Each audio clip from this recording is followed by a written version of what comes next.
The Center for Educational Media and the College of Education at Middle Tennessee State University are proud to offer professional development to K-12 educators in Tennessee through our online video library. These videos are aligned with standards set by the Tennessee Department of Education. For more professional development videos, check out our website at cem.mtsu.edu.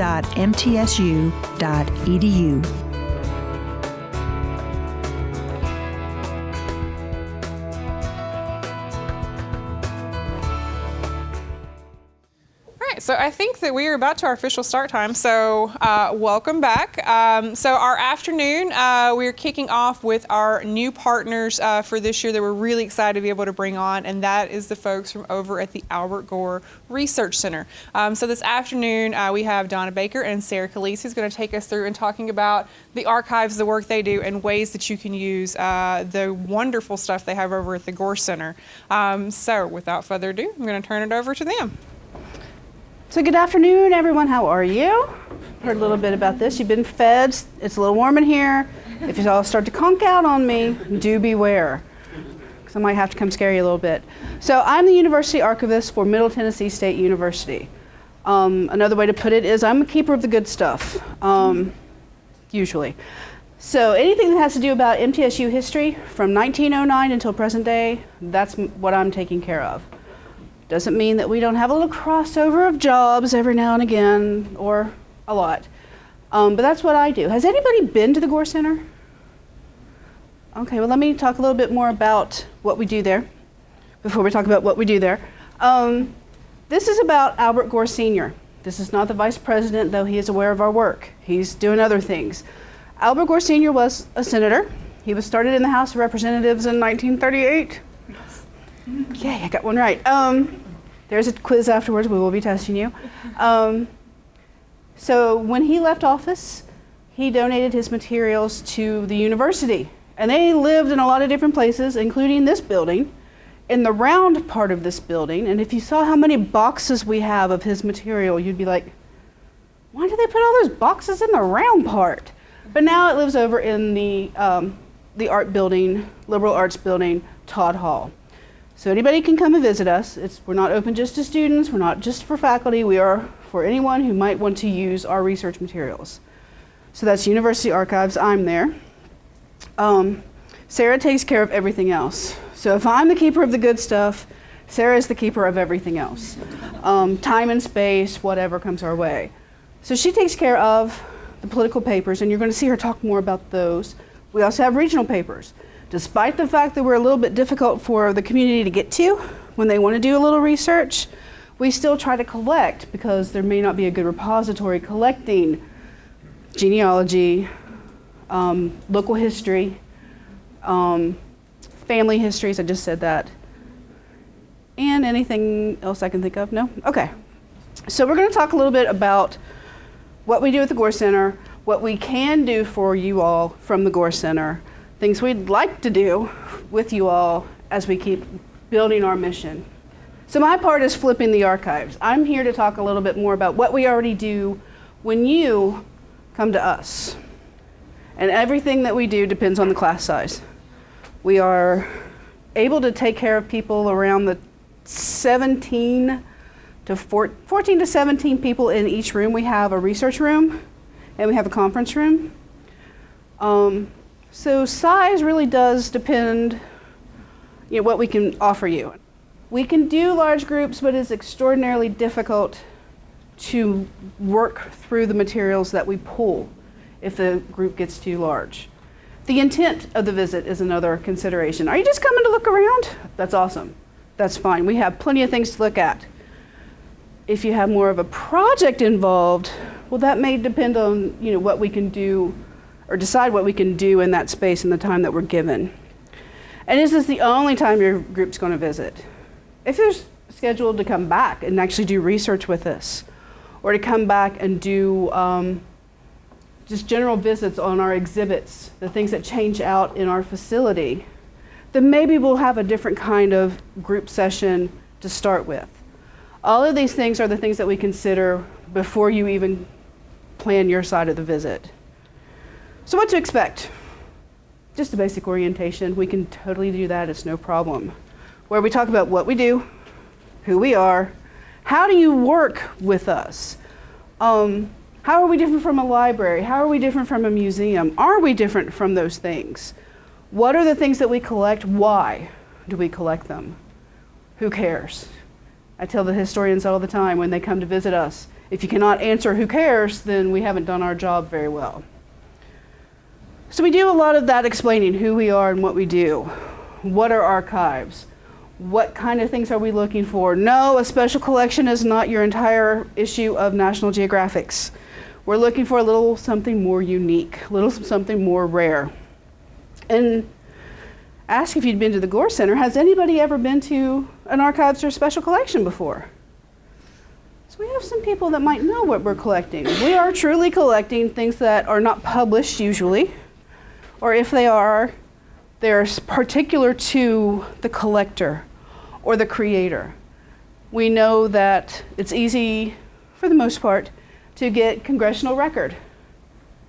But we keep some of the things that come from Gore papers or from Representative Bart Gordon's papers because they're particular to their legislation, to their contributions when they were in Congress. Those kind of things. Minutia, but it's our bread and butter for the most part. I keep yearbooks. People love to give me yearbooks. But that, of course, is the institutional memory. Newspapers. Those sorts of things are the things that we collect. And that's what we explain when you come to visit us at the Gore Center. Now I have Hamilton up here. My favorite thing that I've started to do is explain archives through the eyes of Hamilton and that whole process. We start by talking about archives create books traditionally. Historians come to archives to use the material so they can write books. But what if you're walking through an airport and you don't have a book to read? And you go grab this 800-page barn burner of a book about one of the founding fathers, who's not as exactly cool as he's about to be represented. You take this book on vacation with you, and then a musical is born. So we use Hamilton, at least something that they probably have heard before, and work backwards and talk about how that was created. Love to do that. When I start to hear the kids singing, along with what I've presented, I'm like, oh, I've made a connection. Probably haven't, but I think that way, and it makes me feel good. The things to expect from us, I've mentioned a few already. Papers, journals, photographs, objects. We're an archive. We don't really seek out objects, but trust me, if you have political papers, you will have objects, bumper stickers, hats, pins, and pins, and pens probably as well. Gore himself enjoyed collecting gavels. So if you come to visit us, and I hope that you will, ask me about the gavels so I can get those out for you. We have maps, county maps, state maps, topical maps. Again, I mentioned scrapbooks. Scrapbooks are the greatest thing, and they are also the bane of my existence because they're so hard to preserve. But we love them. We're like, bring them to us. We'll take care of them. Because we are a contributing partner to the Veterans Oral History Project at the Library of Congress, and because we know that oral histories help us augment those spotty places in history, we do a lot of oral history here. So we may have a listening station playing some from our veterans' histories, playing some from a particular war, a particular home front, or again, something about MTSU. We can do that as well. And of course, I've mentioned the yearbooks. We have a couple that are particularly controversial, and I usually point those out. But other times we just like to let students look through the yearbooks and see what people were doing, what they looked like. Some of the things that might be shared in a yearbook often causes a lot of giggles for later generations. And I'm like, no, those guys were cool, come on. So we share those kind of things too.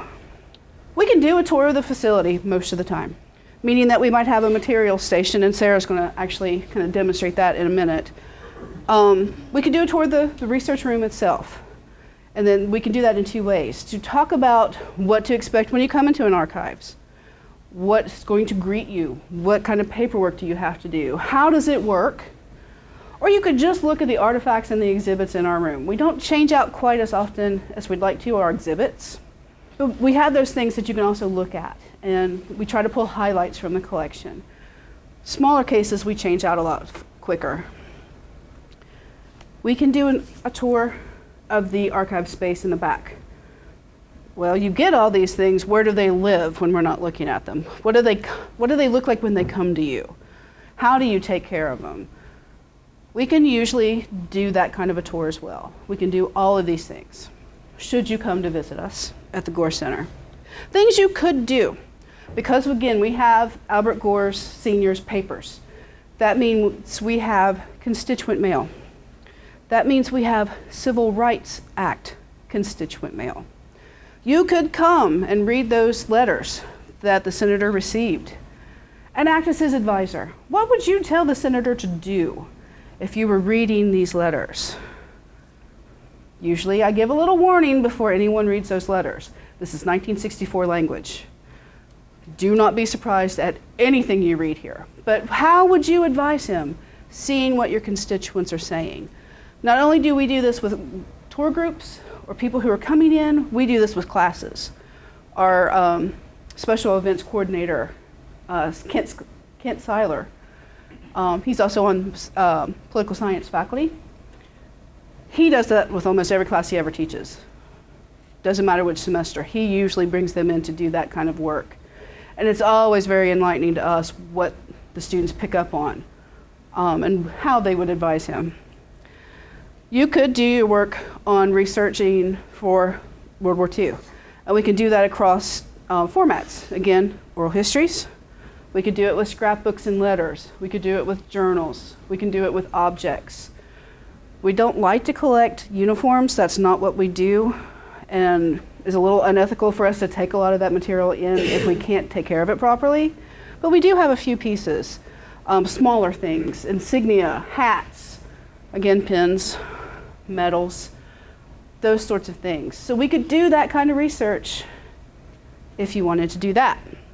We have done where people have come in to read diaries or just look at small collections so they could learn for themselves how to preserve their own materials, how to document their own lives. And I'm like, aren't y'all doing that with Twitter and things like that? And once they get the connection between diaries and Twitter, it kind of sparks their curiosity a little more. We have an alum, we have her line-a-day diary from 1926 to 28, and we were live tweeting her diary. Whatever day's entry, we were putting it on Twitter. The first one was exactly 140 characters, because we had been a little concerned, like, would she really want us to put this out there that she hates chemistry as much as she does? Or that the boys from Memphis were rowdy. Would she really want us to do that? When it was 140 characters, we took it as a sign that she would. And then her family later confirmed, oh, she was the center of attention. She loved that stuff. I'm like, okay. Once you make those kind of connections, it does intrigue the students a little bit. I want to go back to that third point, History Pin. Has anyone used History Pin? Have you heard of it? Does anyone in here do Pinterest? Okay. History Pin is like Pinterest for history nerds, because not only are you putting up a picture or a document or linking out to a video, you are putting that on the web on a map and a timeline. So you can create projects where, bring in your family photos. And as a class, you could have a History Pin channel and be pinning those things, again, on a map and a timeline. So you can see the distance, you could see things over time, how they change. We used it at the Gore Center for an undergraduate class. That's how we got started with this. But every time I talk about engaging undergrads with something like this, people are like, oh, History Pin, that's very interesting. So I wanted to mention it. Ours is still up. You can see it from our website, and I'll probably show you that here in a minute. It's very easy for the most part. Every now and again, like, oh, great software in the world, you'll be working in it, and then it blanks out on you. And you're like, Usually it's saved and you can go back to it. But otherwise, it's an extraordinarily intuitive program. And those are things that we can do. We like to do those things. We like to create content. Normally we do see university students or transfer students, potentially. Those are our biggest groups. We do have high schoolers that come by as well. We had some Coffee County people. You're going to see a picture of some of them. Occasionally, we get elementary students, and we really want to not have that be occasionally anymore. We really would love to have more students come in at a very early level when they're learning this history and trying to make those connections. With my Coffee County high school group, we had a couple groups broken up. And so we could do stations. As you see, they have paperwork in front of them, different stations. And we did university archives, regional collections, and of course the political collections. And they were to sit there, and I had an idea and I abandoned it immediately when I read the group. They did not want to work necessarily. They wanted to just be out of class and see things. As I say, come to the Gore Center and see things. I'm happy to show you around. So we just kind of looked at those materials, and they were telling me what they were seeing and why did it matter. I didn't make them write an essay about it, though. I could see the rebellion in their eyes if I'd even suggested it. The one thing you can't see in this picture is the voting booth. We have a butterfly ballot voting booth from Palm County, Florida, from the 2000 election, and that is the one that was contested. Now, I said, the vice president doesn't know exactly what we do. He knows the overall picture. He's not really concerned with our day-to-days, but we're ready for him. If he ever wants to donate his papers, we have the Florida voting materials. So we can interpret his history. We're ready. We're totally ready for this. Having those students try to vote, it's one of the few things we really let people touch when they come to the archives. That's not you're not supposed to touch our stuff. And that's not true. With the objects, we are a little more careful. But we let them try to vote with the butterfly ballot and see if they have any hanging chads, or if they voted the way they thought they did. Like, can you understand this ballot? Do you see what the trouble was? Do you see why there was a conflict? Were you alive when this election happened? It's a very sad question for me, because usually the answer is maybe one was alive. Maybe. But they get it once they start playing around with the voting booth. It does pique their curiosity a little bit, and I'm like, well, who did you vote for? How did you do it? And they're like, oh, I can't ask you that because you don't tell people who you voted for. You don't have to. But usually they love talking about the candidates. Because they're like, who is this person? And then I have to explain. Some of them I don't know because there were a lot of independents on that ballot. But again, we got an opportunity to engage where normally we don't do quite that work. You can see that I did set up a Pinterest page where I was going to have them write about what they had seen. And I abandoned it immediately. Again, it's fine. If you just want to come to this Gore Center and see what we have and engage in it in a very hands-off way, that's fine. Club Marvel. When I say we have elementary groups occasionally, I really do mean occasionally. Our schedules don't jibe often enough. Field trips, we know y'all can't get a field trip for the most part. It's very difficult to schedule, very difficult to pay for. But every now and again, Club Marvel will come visit us. And it's unusual because it's usually on a Saturday, and I'm not open on a Saturday, but I make those exceptions. Because again, I'm like, I want you to come and visit us. I want you to see these things. These are the groups that we went in. They were interacting with the material, and they were really enthused. You never know when you bring somebody in on a Saturday, and they've just looked at a rock collection, or they've been over to the library, how they're going to feel about seeing something very different. But they were very, very enthusiastic. I was exhausted at the end. It was fabulous. One of the things that we would like to do in this idea of flipped archive, of making our archives the classroom. If you do come to visit us, we'd love to do a little more pre and post visit work. Assessment, assessment, assessment. Are you guys sick of hearing the word assessment? But it's still one of our big buzzwords, even on our side, to prepare you for what you might see. Because again, if you haven't visited us, you may not know what even the possibilities of what we could be doing and interacting with. We want to connect our documents to actual assignments as much as we possibly can. It's not always possible. Ours is a very modern collection. Even though we do have a few Civil War things, we're still very in the modern. We would like to take inquiry and discovery further than one visit. And we're trying to do that a little bit more with building lesson plans. We have a few. We'd like to do more. And if there is no assignment, which is, again, you've heard me say that's fine, then to conduct a little more information literacy exercises while they are with us. Not just info literacy, but transliteracy. Do they understand what's in the document? Can they read the document? Can they understand it?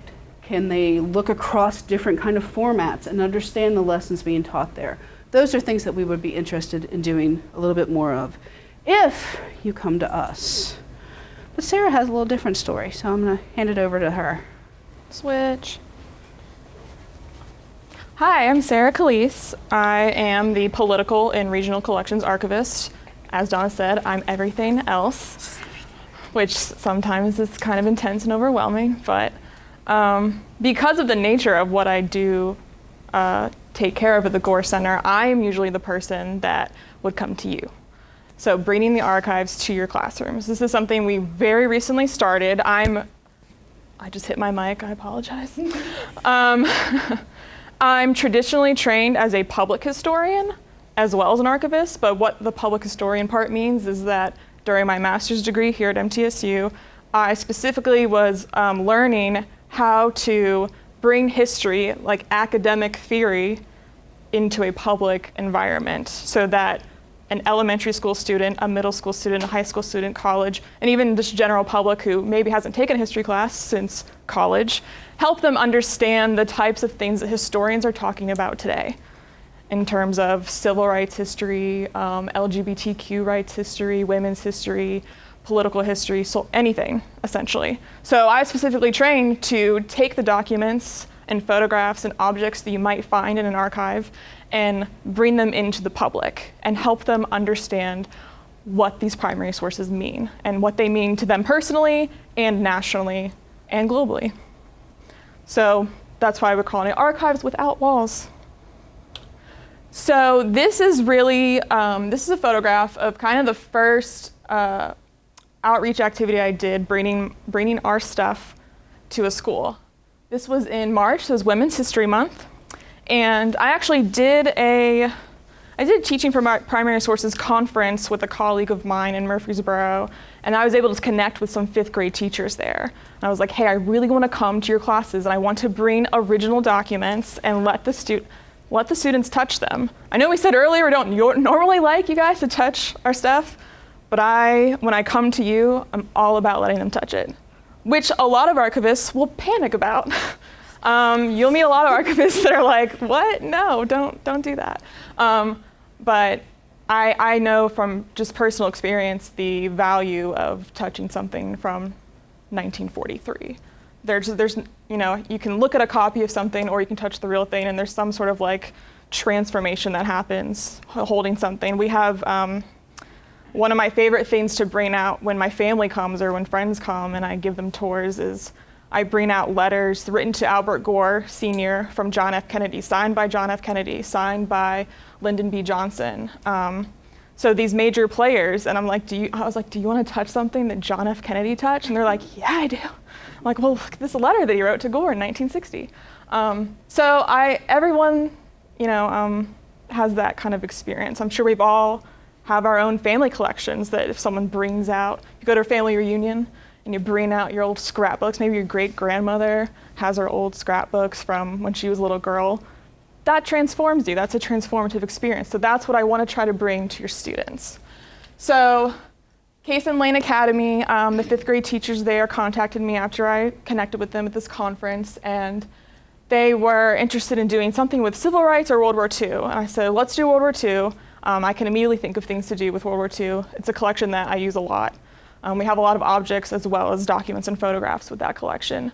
So since it was Women's History Month, I developed these packets, which I actually have over here, and hopefully will get done soon enough where you guys can actually do that activity and see how it runs. But I created 5 packets, excuse me. In each packet is one woman, most of them are from Tennessee, who participated in World War II in some way. And almost 90% of the documents that I recreated in these packets are from our collections. So essentially, there's a worksheet with it. Each packet has a worksheet, and there's questions on the worksheet. And the students were meant to open their packets, take all of the sources out that I gave them, and use those sources to answer the questions. So they're trying to learn, they're taking primary sources out of context. Can they figure out what the source even is? Is it a letter? Is it a diary entry? Is it a photograph? What is it a photograph of? So they had to I gave them about 20 to 25 minutes to do this too. And I was pretty impressed with how well they did it. I've never seen these sources before in their lives.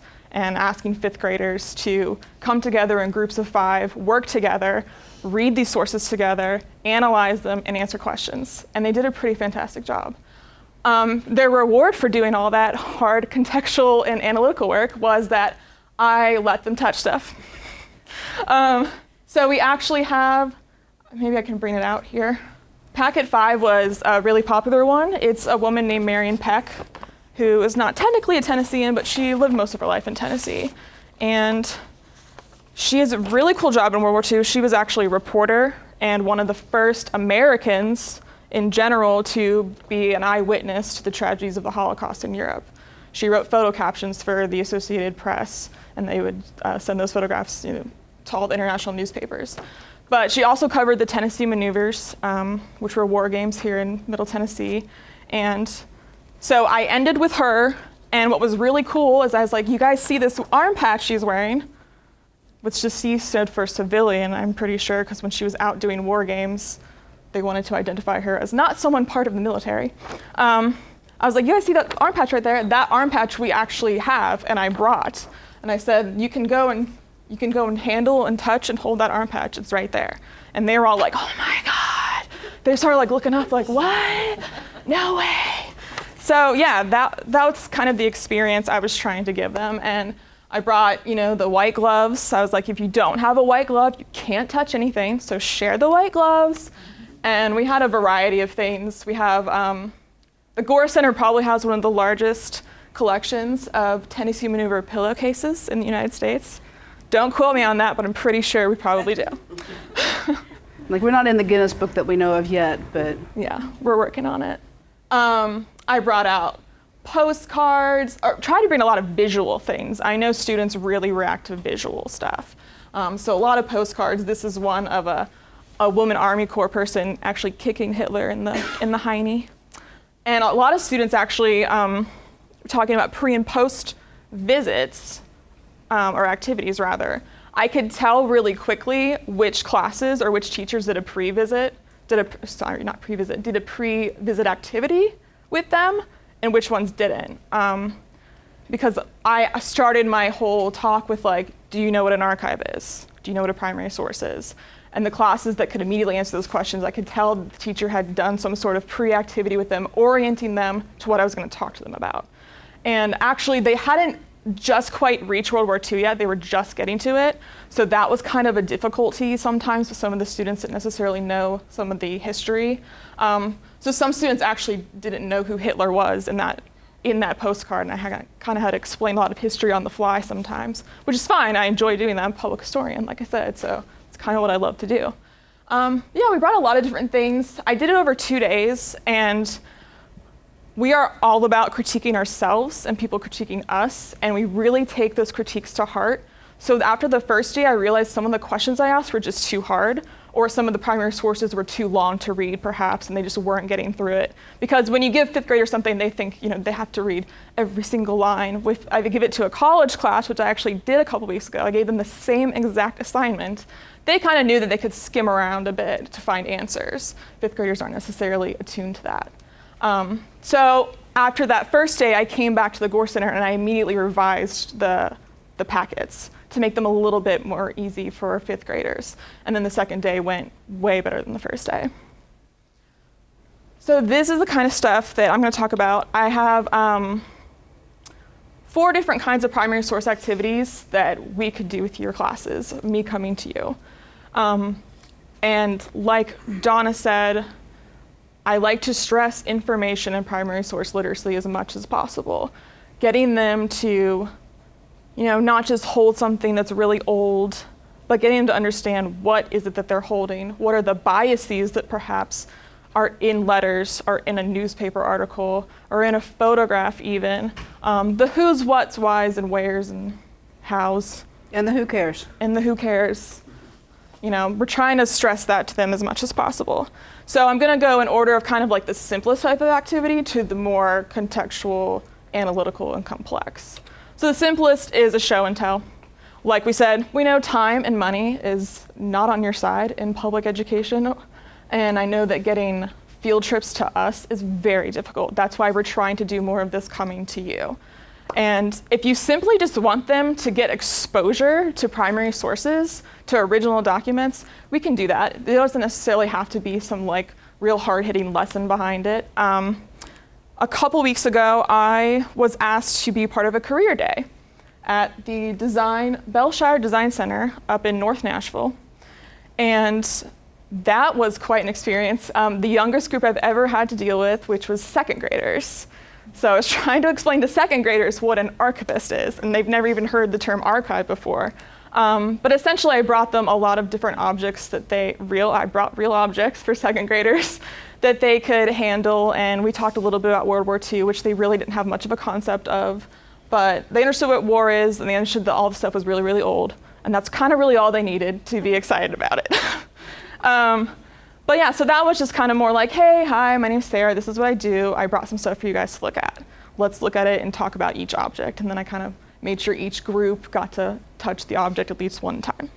So that's a really simple activity that doesn't require much work from me or you. Simply, it's just kind of me. Maybe you want to do content specific. If you want to say, hey, can you bring objects from World War II? Can you bring stuff from the Civil Rights Movement? I can do that. We can make it content specific, or we can just say, just bring cool stuff that you have. I just want them to get exposed to what a primary source is, what it looks like, what it can look like. Because maybe they are just thinking documents or paper, when really it could be an armband that a woman wore during World War II. This is a more fun one. Me and Dawn are pretty creative, and we're always coming up with cool things to do with our collections. So I call this one crafty content.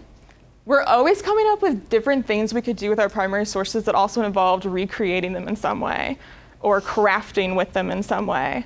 Not the original source, of course, but using that source for inspiration for a craft. So this might be more geared toward elementary students or middle school students who like to do that kind of coloring and painting or making something with their hands. We have a lot of like freshman beanies that the Tennessee College for Women and MTSU used to wear. Luckily, they don't do that anymore. But yeah, we had an idea of people making their own freshman beanies and adorning them with whatever stickers or photos or whatever they wanted to color on their own beanie. This is one that we did for Veterans Day a couple years ago. Coming back to the Tennessee Maneuver pillowcases, as always. I'm taking you back to that on the bottom corner of the table. Yeah. That's what we're talking about. So my colleague Casey actually came up with this. You might know her. She works at the education department at the Tennessee State Library and Archives, and she does a lot of going out to teachers and doing primary source type activities. So you may have heard of her, you may have seen her before. She came up with this when we were in grad school together at the Gore Center.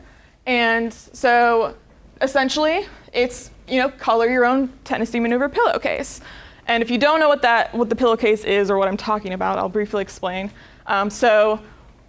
Since Middle Tennessee's landscape is actually very similar to Europe's, the United States decided to train a lot of their army here in Tullahoma, in Smyrna, Manchester, Tennessee. Basically, they were doing large-scale war games. They would build bridges, blow them up. They would learn how to do hand-to-hand combat. Paratroopers. Paratroopers, yeah. So these pillowcases were kind of a souvenir type thing that they would send home to their loved ones. As sort of like, I appreciate your support. We have ones for Christmas, Mother's Day, sisters, wives. Sweethearts. Yeah. I mean, full-on poems. We have some that are flocked. It's a fabulous thing. Yeah. So that's kind of what it is. So what Casey did is she gave on this side, gives you like a brief history. What is the Tennessee Maneuvers? what is a pillowcase, and then design your own pillowcase. And that's what I did. Very proud of it. It's still in my office. So yeah, that's something like called crafty content. If you're wanting to do something more creative or more fun, I'm always down for that. And I will happily work with you to come up with some sort of craft, or I can come up with one of my own, whatever works for you. And so the third one of 4, this is where we get into what I was talking about with Case and Lane Academy and the packets. It's more primary source analysis specific. The content might not matter to you. They were like civil rights, World War II, whatever. They wanted more, can you teach them how to look at a primary source and analyze it? The content wasn't necessarily an importance here, but I made it one because it was Women's History Month. So I was like, we're doing women in World War II. Yeah, so this one is obviously way more intensive for me and for you. Like I said, the teachers that did a pre-activity with them, the students got it, they got the activity way easier. They understood what we were talking about, what is an archive. They understood that they were going to look at primary sources. Now I get that that's obviously doing a pre-activity takes up some of your time. I'm already taking up time by coming to your class and doing an hour or so activity. I had each class about 5 groups of 5 students for 45 minutes to an hour to do this whole activity. And it also takes up a lot of my time too. Not that I'm like complaining, I love doing this stuff. This is my favorite part of my job.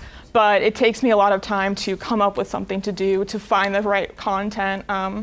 In one case, one of the packets, I did a woman named Cornelia Fort, who was a pilot during World War II. And we don't necessarily have a lot in our collection for her, so I went onto digital archives and supplemented it, and that took a little bit of my time in order to make sure that her packet worked just as well as the other ones. Once again, this activity very much stretches information literacy the most, more than anything. Getting them to recognize quote unquote fake news, and how do you trust a source, and what is the source that you're looking at? Who wrote it? Did they have a bias? Why did they write it? Who are they writing it for? Did that change their viewpoint or biases? And then finally, the last one, you guys can build your own activity if one. If that's something you're into, once again, that's going to take up way more of your time, but I am more than happy to send you scans of archive material that I have. If you want to do something in the civil rights movement, I will happily look through and kind of curate for you a bunch of different types of primary sources that you could use, and then you could build your own activity out of it. We also have digital collections at MTSU that are full of primary sources. If you get in here, there's thousands of primary sources on our digital page. And so sometimes it can be hard to navigate. You can always shoot me an email. I could walk you through it. I could come to you if you want, and we can do stuff together. We are short-staffed. It's literally 2 of us at the Gore Center, and we have to process. We supervise our own graduate students and train them. We have, researchers coming in. So unfortunately, over the years, education like this has kind of been on the back burner, but we're trying to bring it to the forefront. But we do have to sacrifice some stuff, and sometimes we might not necessarily have the time to do certain things. It kind of depends on the time of year and what we got going on, what you guys got going on. But we don't want that to deter you from using us as a source in any way. We will try our best to work with you as much as possible. Does anyone have any questions? Yeah. Let's open up for questions. So you've talked a lot about Tennessee history. You've talked a lot about civil rights. So there was quite a few middle school teachers in here. What's the earliest stuff that you all have? I mean, 'cause we teach a lot of ancient history, a lot of European history. Yeah, for our personal archives, Civil War is the earliest we can go. And we're not very deep in that area, but we do have materials. So there's a lot that we cannot cover, but we can point you to things. Yeah, that's not saying we can't help you. If you're like, I'm struggling to find some sort of digital primary source site for, more ancient history, and we're trained, like you might know where to look. Right, she's traditionally trained as a librarian, I'm traditionally trained as a public historian. We know where to look. You might not know the sites that we know off the top of our head that I could come up with that will have those sources for you. So on your website, do you have a description of some of the materials that you have? Like, for instance, like you have Senator Gore's stuff, and then maybe do you have like a list of things that I know who our senior was, but I just can't remember all like the major things that he did. Right. So that if, as a teacher, if I'm looking at him and I think that I could tie something into what he did, and then that would give me an opportunity to utilize your resources a Right. little bit more. Do you have all of that? So we're at the page now. Yeah, that's our webpage. I have created this flyer, which will soon be on our website. And it kind of, I went through the Tennessee content standards and the official titles of certain courses or standards that need to learn. And I went through and pulled out the ones that we can do best. And a Civil War, World War I, World War II, Civil Rights, Cold War, Modern United States, African American Issues in Contemporary Times, and United States Government and Civics. And if you're teaching one of these standards, you can shoot me an email and say, I want to do a lesson using this standard, what do you got? Where do we have your contact information? It's on here, Okay. and also I have a bunch of cards up here too, Okay. if you need that. Did you use the most recent standard? Like, Yes, year? yeah, I believe so. I did this a couple months ago, Oh, okay. so I might have to update it, but And then certainly to work with you, you can give us more information too. you can be like, hey, no, this is the new thing. I'm like, okay, I got it. I'll figure something out. How far do you travel? Like, I live in West Tennessee. Right. To get us a card. And that goes back to kind of our staffing issue. If it works out and I'm free and can do it, normally I can get funding from NPSU for me to travel out to you guys and come to you. Yeah, so we do like to try to stay in the Middle Tennessee region just because of our time.